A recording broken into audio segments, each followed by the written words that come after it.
বিপদের মধ্যেই মহাবিপদ, ঘনিয়ে আসছে মহাবিপদ। সমুদ্র জলে তলিয়ে যেতে পারে মহাবিশ্ব, এমনটাই জানালো নাসার বিজ্ঞানীরা। তো কবে, কখন, কি কারণে সমুদ্রের জলে তলিয়ে যেতে পারে গোটা বিশ্ব, এই বিষয়ে কি রিপোর্ট দিয়েছে, তো সবই বিস্তারিত জানিয়ে দেব এই ভিডিওটির মাধ্যমে। বিস্তারিতভাবে জানতে হলে ভিডিওটি অবশ্যই শেষ পর্যন্ত দেখবেন।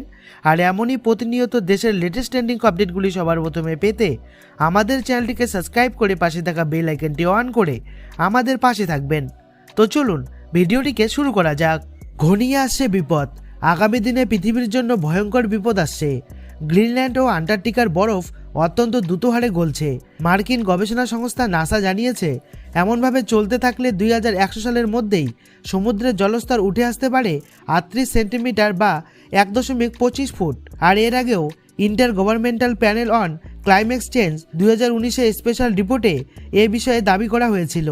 গবেষণা থেকে জানা যাচ্ছে, সমুদ্রের জলস্তর বৃদ্ধির মোট পরিমাণের 3 ভাগের 1 ভাগ বরফ গলে যাওয়ার জন্যই হচ্ছে।